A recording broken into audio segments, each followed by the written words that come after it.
I want to pose a question. There are always a number of ways to attack a system and to evaluate it. We can spend a lot of time discussing, analyzing, debating, arguing axioms and postulates, which sometimes has to be done, but it usually works in a less efficient fashion than granting certain possible hypotheses, grant them for the sake of the discussion, and then let's see how well the system works according to its own hypotheses. Most systems, I would submit to you, will fail. They'll self-destruct along the way, even given their assumptions. But let's try it on for size and see how well it fits. I want to pose a question. You may have some answers to it. I think the question is a problem. And then I'll suggest to you how, from a Torah perspective, we would deal with this concern, with this question. Mr. A is committed to a materialistic view of the world. Doesn't believe there's any soul, there's any God, there's any afterlife. So there's nothing outside of what we experience that transcends the experience. It doesn't stand for anything more. It doesn't signify anything. Right? It may be full of sound and fury, as the fellow said, but it doesn't signify anything. Yet, we do find people very idealistically committed to living their lives and even giving up their lives for some kind of an ideology, a system that they will agree is man-made. It's a man-made system. Because if there's nothing outside of you that has imposed and shared that with mankind, then the only alternative is it's invented by man. It's not discovered by man. It's invented by man. If it's invented by man, then that's another way of saying that some people got together and created this system. I always found it very problematic that the same people that espouse that ideology, which ideology? That there is nothing more than the material experience that we have. We have problems in defining consciousness. It's a very difficult problem. We can locate certain responses in the brain, different parts of the brain, but the consciousness of one's very existence and the decision-making process has been a bit elusive, more than a bit elusive, and how we can define that, but that's a separate discussion.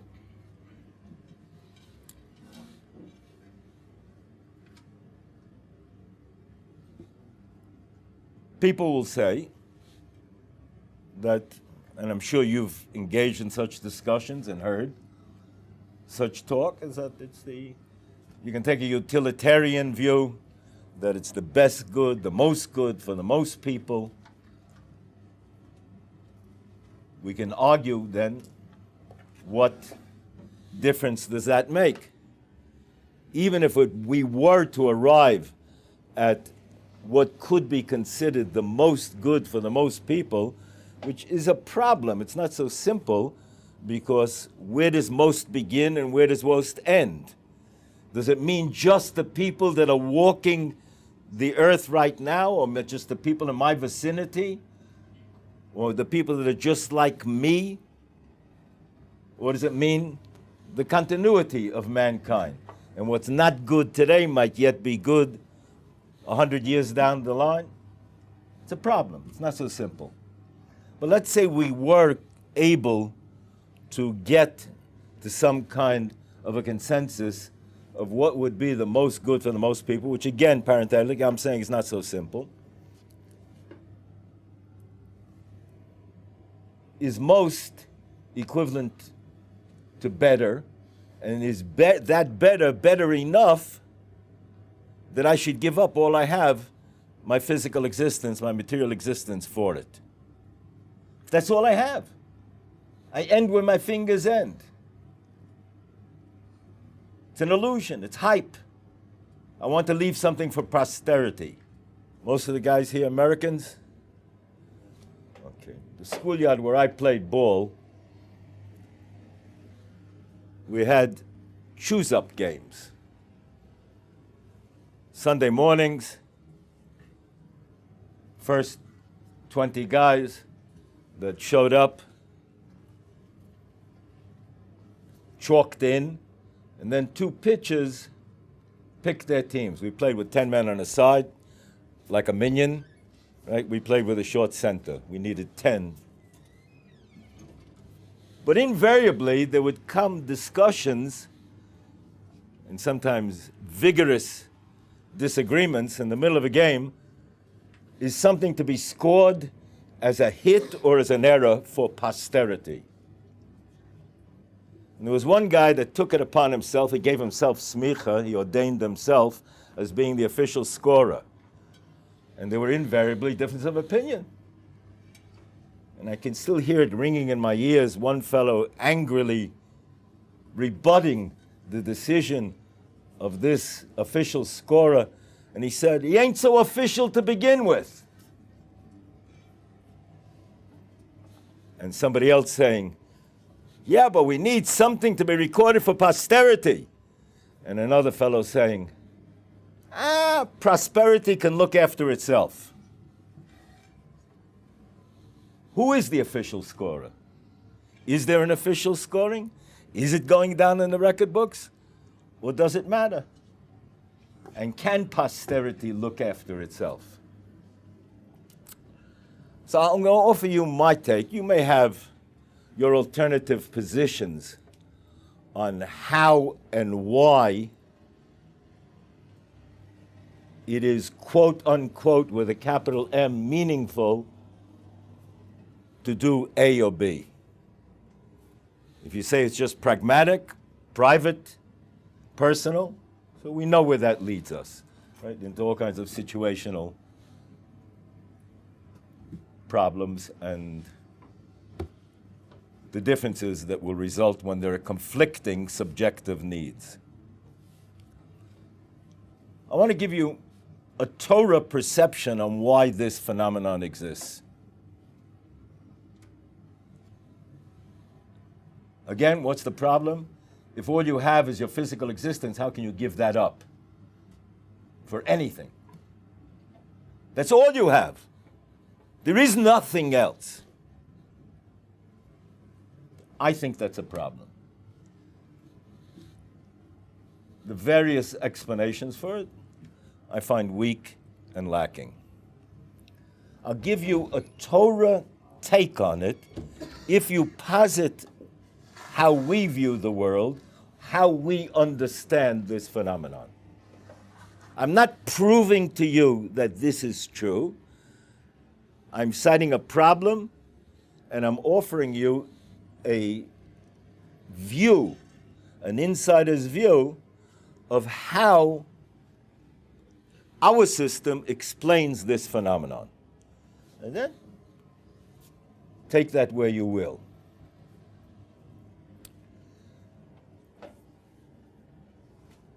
What's the first of the 10 commandments? Only newcomers.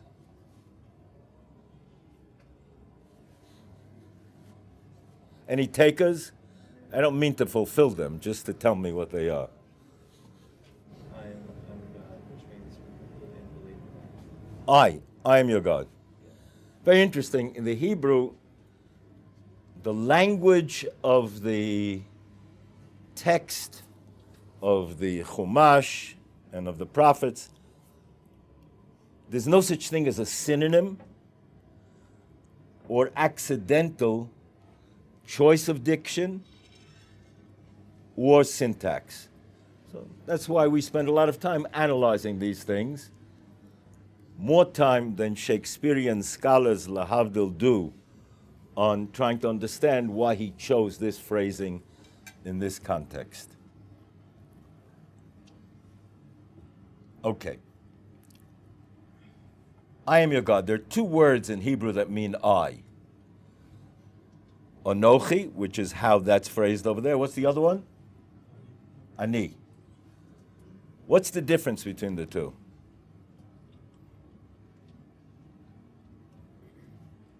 Anybody? Anybody seen the Malbim? Take a look at the Malbim. Malbim, 19th century commentary that brilliantly hones in on these premises that there's no such thing as accidental phrasing and tweaks the diction, the syntax to access the depths of the meaning and the different layers of meaning and the consistency throughout all of Torah, which is a fascinating undertaking and fascinatingly discharged. So the Malbim says the difference between Onochi and Ani, both mean I in its simple translation, is where's the emphasis? The emphasis is on the subject or it's on the predicate. If I say, I am writing, I say Ani kotev. If I say, I'm telling you that I'm writing, I'm not eating right now. But if I want to tell you I am the one that's writing, not Jeff or Sam, then I say Onochi kotev. The emphasis is on the subject, not on what's happening, what the subject is doing. Okay. Step 2. Onochi Hashem Elokecha is a flat-out statement. It's a statement of being. I am your God. It's not a commandment. There's no commandment there.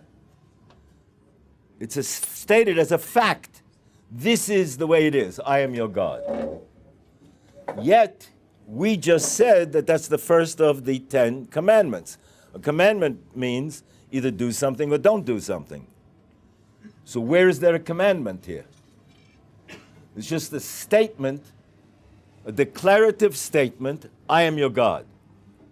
Yet we reckon it as one of the 10 commandments, and Maimonides, in his various compendiums of the law, lists it as one of the 613 mitzvahs. And for the sake of our discussion, let's posit that there's a difference if something, according to our system, whether it's listed as a mitzvah or not listed as a mitzvah, both may be true. It could not be a mitzvah and be a true proposition. But how and why should it be listed as a mitzvah, which means a commandment, and the commandment implies that there must be a commander. So if you are asking me, as Maimonides says, to know that there's a God, later to know there's a God, then I have to assume that there is a God in order to give me that commandment. So I fulfilled it before I got there. So there's a technical problem there. This challenge is offered by some of the medieval commentaries in questioning how the Rambam, Maimonides, lists it as a mitzvah. How can it be a mitzvah? You have to assume there's a commander before you get there. Once you assumed it, you've already arrived. So this problem is cited by Kreskas and by others in their trying to understand how this could be a commandment and how it could be listed as one of the 613 mitzvahs. The Malbim then takes up on behalf of the Rambam. And he says there are two phases in human gaining of knowledge. Epistemology, cognition, however you want to describe it. Two phases. Phase one, intuitive. We're all invested with a certain amount of intuitive, a priori knowledge. Every human being has that. Step two is, what are you going to do with it? Where are you going to take it? For that I have free will. What my intuitive knowledge is, what my basic biology is as well, I don't have a choice. That's a given. But then I do have a choice, what am I going to do with it? I can either work it this way or that way. The Talmud talks about people born with certain predispositions, how they could use it positively and negatively. One could use it for a mitzvah, and the other could use it for infractions and transgressions. Did they have a choice with that, given the landscape of their personality? No. They were parachuted into that, onto that. That is the given. But now I do have a choice. What am I going to do with it? I could use it positively or negatively. Lahavdil, in Freudian terms, we would call it sublimation. To take a certain personality predisposition and direct it in a way that it'll be productive for society, for myself, for others. Or it could be destructive. The same, and I'm sure you can think of your own examples. So the Malbim says step one is man is created by God with a sense of the absolute, that there is a God. But now he has free will. What is he going to do with it? Again, please keep in mind, I am not proving the proposition to you. I am trying to use this assumption, if we will posit this as a given, how it explains the question with which we began. So, says the Malbim, man is invested with this sense of the absolute. But man also is created with a lot of conflicting needs. He has other appetites, other urgencies. Biological, psychological, sociological. He has all kinds of needs to adhere, to be part of a society, a community, to be politically correct. Right? That's also a need. Just depends which community you're going to identify with, which commercial or anthem you sang with last, right? Subliminally. It's all impacting us, one way or another. Talmudic definition of a human being is a psychological, not a logical creature. Logic is only one feature of the complex of human personality. Significant feature, but it's not the only feature. And there are always a lot of things at work in how we process information, ideas, and anticipate what the results will be and how the conclusions are going to impact us. Most often consciously, at least unconsciously, there's an anticipation of what the results will be. And so, a human being is invested with a sense of the absolute according to the Malbim. He's given this as a given. What's the free will? What are you going to do with it? So if I accept that I'm created on God's court and I have to play the rules of the game according to His rule book, I'm stuck with a problem that may inhibit my indulging of my appetites, predisposes me in a certain way. On the other hand, I'm stuck with a problem. My problem is that I can't escape a sense that there is some absolute, if the Malbim is right. I can't escape that. But I also have these other needs that seem to conflict on the surface. There's a collision here. So what do? I have a psychological rather than a philosophic response. I recreate God in the image of man. Instead of saying, well, maybe it harkens back to some absolute, I recreate my own sense of limited absolutism, which means selectively, but then I will choose and I will write the rules and I recreate God in the image of man. For example, I'm a materialist. There is no God. There is no afterlife. There is no soul. But yet I'm passionate about nationalism. I'm passionate about socialism. I'm passionate about art. And I'm willing to dedicate my life, even die for any one of these principles. But wait a minute. Whose principles are they? Who's the official scorer? I mean, if it's just the other guys down the block, they ain't so official to begin with. So what do? Consensus? Is consensus really a qualitative judgment? Everybody agrees that I think that the most commonly accepted attribution of the statement was to Oscar Wilde, who said that the democracy is the worst form of government except anything else that's ever been tried. Right? He's also the fellow who said, when I find people beginning to agree with me, I begin to suspect I'm wrong. But it works better than the alternatives.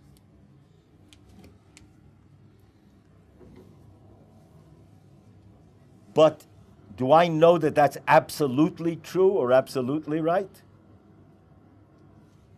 No. But there is no absolute. If there is no absolute, then, but I can't escape this feeling of wanting to connect to something absolute. Why? Because it's gnawing at me. We would then use this to explain the phenomenon of how people can yet be philosophically contradictory and psychologically resolve their problem of inventing an absolute. No claim to discovering it, just inventing it, and yet be willing to give all that they have for that invention. Doesn't seem to be reasonable on the surface.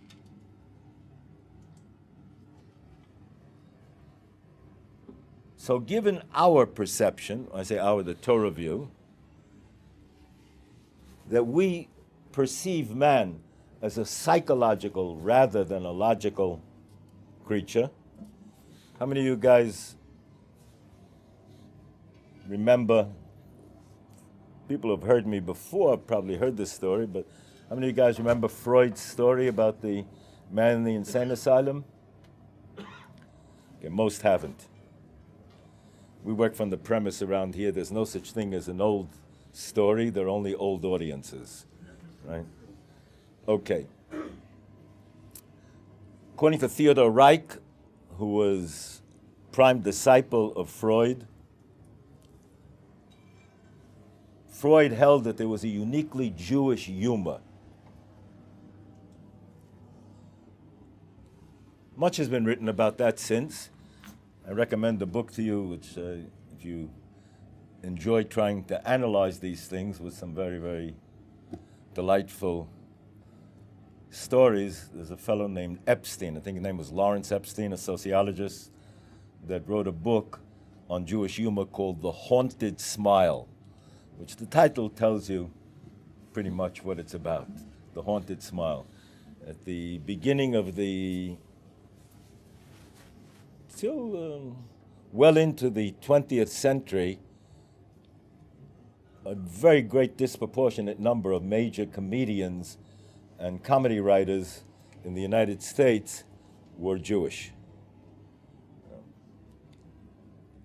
Many sociologists and psychologists try to analyze why that might be true. Okay, so you can think of some of your own reasons. Epstein discusses it there and gives some very fascinating examples.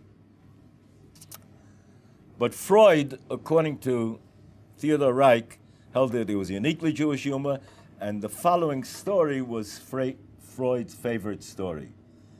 It was a Jew that's admitted to an insane asylum, and the first day he's there, this Mr. Schwartz demands kosher food. They have no kosher food available, and this was early on in the 20th century, they didn't have airlines food to fly in, and they had a real problem, because Schwartz went in a temper tantrum, a hunger strike. They had one Jewish doctor on staff. They asked him to talk to Schwartz to persuade him to relent. Didn't help. So they had to bus in food from a distant facility, very costly, until they could make some other arrangement. Comes Shabbos, the first Shabbos, and the doctor's walking around the grounds of the hospital, and he sees Schwartz on a reclining chair, lawn chair, on the grounds of the hospital, smoking a big cigar on Shabbos. The doctor runs over to him and says, "Schwartz, you made me miserable demanding kosher food. Now you sit there smoking a cigar on Shabbos?" To which Schwartz replies, "Remember, doctor, I'm crazy."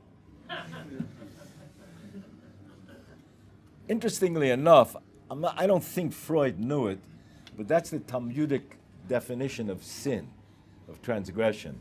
It's a moment of temporary aberration.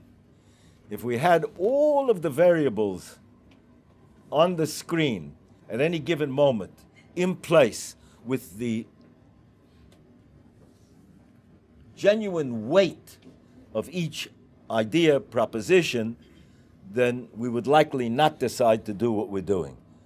But we're psychological, not logical. This is the way the Talmud views the moment of failure, of spiritual failure.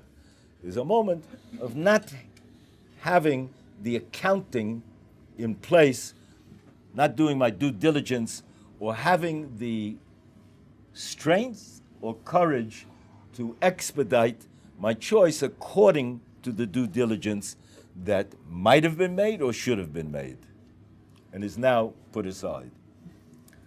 So, a human being makes choices, and our premise is that there are certain intuitive recognitions. These intuitive recognitions are these a priori givens, are to give us a certain clue, certain direction, but we need free will. What's the point in having free will? Because there's no point in being without free will.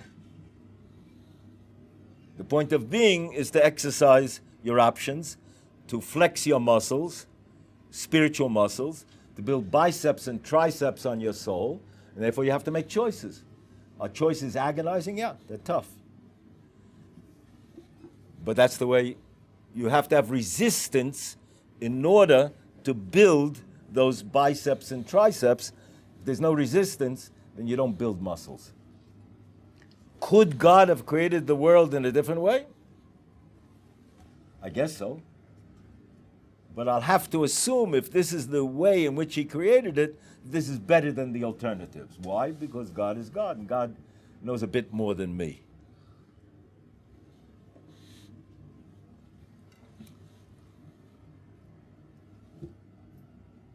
Human being then can make a choice.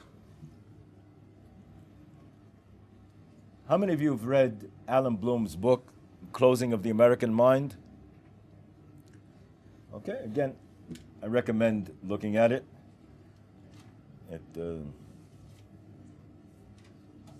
Over 25 years ago, sold surprisingly a significant number of copies. Bloom was a professor at University of Chicago. He's also a member of a number of different think tanks. And he begins his, not a religious Jew, just happened to have been Jewish on the surface. I mean, on the surface it happened. I don't know enough about his private life, how much it manifested itself, the Jewishness. But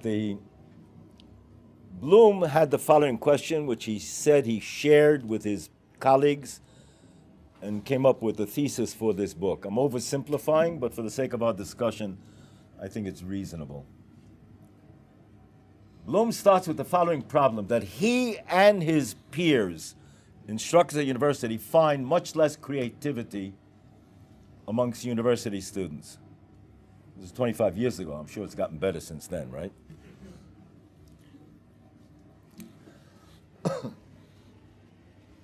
Can't be that they're less intelligent. So what could be the reason? So after studying it, analyzing it, discussing it with his friends, Bloom puts forth the following thesis. Right? An American professor, taught in a number of different universities, a bona fide, genuine, intellectual thinker. Bloom says, proposition number one, America is founded on the premise that everybody has a right to their opinion. Proposition two, if everybody has a right to their position, then all positions are equally right. Proposition three, but some of these positions contradict each other. So where do I go from there? Proposition four, the only absolute then must be that there is no absolute. They're all equally wrong. Once you get to that point, that it's absolutely true that there cannot be an absolute, then there's nothing worth getting excited about or passionate about. And here there's an extraordinary paradoxical interplay between the subjective and the objective. Bloom is positing that for us to arrive at some objective creativity, we need a certain amount of subjective passion.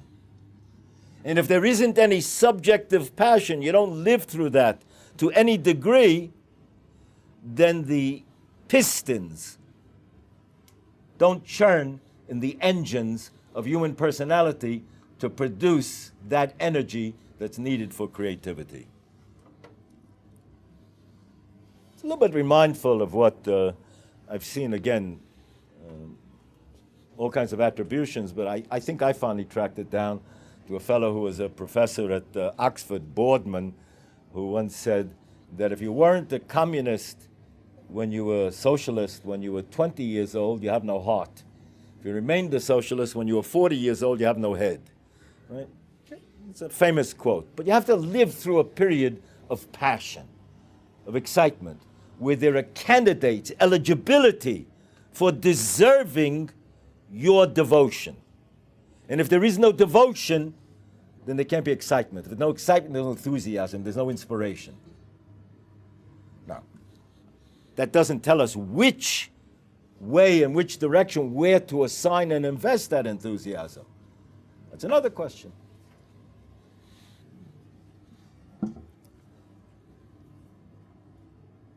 Alan Bloom, name of the book is Closing of the American Mind. It fits well with our understanding, our perception of the Malbim, and the sense of the absolute, and the human urgency to dodge the consequences of the absolute, and to offer substitution and sublimation. Sublimation in a negative sense. Alternative sublimation as possibilities. Satisfying. To give a very, very simplistic analogy, a man who is not nutrition conscious, not concerned, he's just concerned with hunger, not concerned with nutrients, right, will feed diet on junk food day in and day out.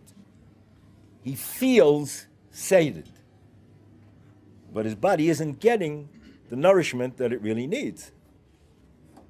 So the Malbim would say, following from his premises and his analysis, that there is a hunger for the absolute, and that hunger for the absolute can be fooled with synthetic ersatz kind of intake of ideas.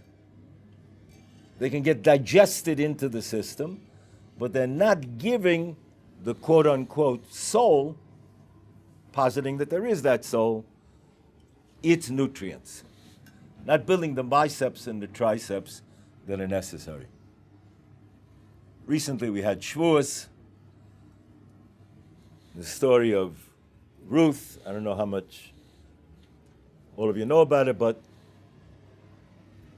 there's a famine during her time, and she winds up connecting to the Jewish people. I'm skipping a lot of steps here, because I'm interested in the phenomenon of the famine. And the Medrash lists 10 major famines that occurred in world history. And that's one of the famines. It was in the time of Abraham, the time of Isaac, the whole listing of famines. One of the famines that's listed is what the prophet Amos says, that in the end of days, there'll be a famine not for bread and a thirst not for water, but for spirituality.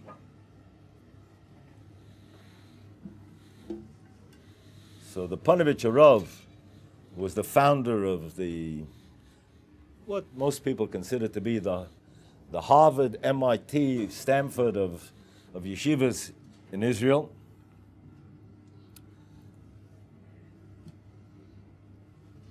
He once asked, how can you categorize this famine for spirituality with the other famines that were for bread?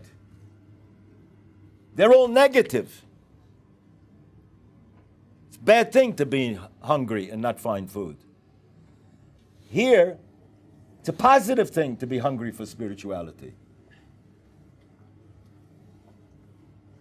Even though the next verse says they'll drift in the land and they won't find the spirituality. I'll come back to that in a moment. Yet the Panovich Rav says, but the very hunger for spirituality is positive. It's a good thing. To which he answered, now this is, let's say roughly about 60 years ago he said this. 60 plus probably. He said,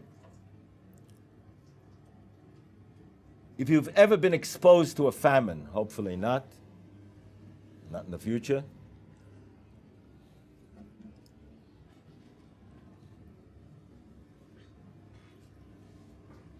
I go with William Safire, who says, hopefully can be used as as if you said with hope. Right? It's a machlekes, it's a difference of opinion amongst the prescriptivists and descriptivists about how to use hopefully. Okay, but I'm going with the psak, the decisive, the halachic decisive of the New York Times for many years, William Safire. Okay, I lived in his precincts, so I'll go with his psak, his decision. Hopefully, you guys won't be exposed to a famine. Said the Ponevezher, have you ever saw a famine, a physical famine? People actually don't, people go rummaging through the trash, chewing on rinds and peels as if it provides nourishment. Why? Because they're so hungry they lose their balance. Does that? You know it's not. No. Emotionally, they're overtaken. They're more psychological than usual. It's not reasonable. Rinds, peels, trash. Said the Ponevezher of 60-odd years ago, in the end of days, in the Messianic era, we're going to see a phenomenon like that people will chew on the peels and rinds of spirituality as if that provides nourishment, because they've lost their balance. There's a lack of intellectually, spiritually accurate equilibrium. And that, then it can be listed with the other famines as negative. By the way, how come in that verse over there that I just quoted, the prophet says they'll drift in the land and they won't find the truth? And we have a verse in Deuteronomy in Parshas Voschanan that says Jews will serve idolatry, they're going out into exile, and from there, ubikashtem misham, you'll search for the truth b'chol levavechem, with your entire heart, umatzosa, and you'll find it. How come there it says they will find it, and here it says they don't find it? I think it's rather obvious, because this week's parsha we just read, it says Vishotu, they drifted in the desert to find the man that had fell. What does Rashi say? Remember, it has to be consistent throughout. Rashi says, what does Vishotu, drifting, mean? Without effort. Beli Oma, without effort. That's drifting. Spiritual window shopping. Don't want to buy. We all know the story of the guy who went window shopping and came home with 5 windows, right? Spiritual window shopping. I don't want to buy. What does the other verse say? When it says they will find, it says, Ubikashtem Hashem, you'll search with bechol levavach, with your entire heart. And so I'm willing, I have the guts to go with the idea to see where it's going to take me. Not because the rabbi says it's right, but because it seems to hang together better. It seems to make more sense.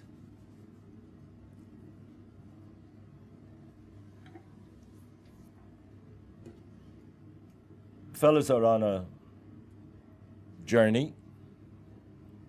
You're being exposed to new ideas and new challenges. Every one of us, including people that are so-called observant, all resist improving, changing, improving, every one of us, each on his level. And we should all be growing. That's one of the reasons that the teachers you meet here enjoy interacting with you guys, is because it provokes us into the growth that we should be having as well.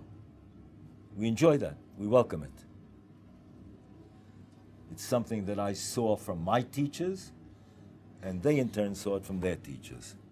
And that's why the Talmud says, that I learned much from my teachers, more from my peers, and most from my students. So we welcome it. Nobody interrupted me, but I welcome any kind of questions, discussions, any of you guys want to pick up. I'll try and make myself available, do it by email, whichever works for any of you. And I watched the evolution of the warnings on the cigarette packs in the United States when it first began with this may be hazardous to your health, right? Then it stage 2 was it is hazardous to your health. Today it says cigarettes kill, right? I've always argued that somebody comes into our Sameach and meets the people, gets exposed to some of these ideas and the systems, the community, the world out there. Remember, the fascinating difference between an idea that is tested in families and communities and works, or ideas that are kept in the sterile environment of the academic laboratory. Big difference. Part of your evaluation, fellas, I urge you, see how it works in the transition from the lectern to the family, to the community, to history. Again, so I say that everybody coming into our Sameach should be given a kit that says, please be careful, this may be hazardous to your apathy, to your complacency. We apologize, but if you like to live adventurously, welcome to our Sameach, fellas.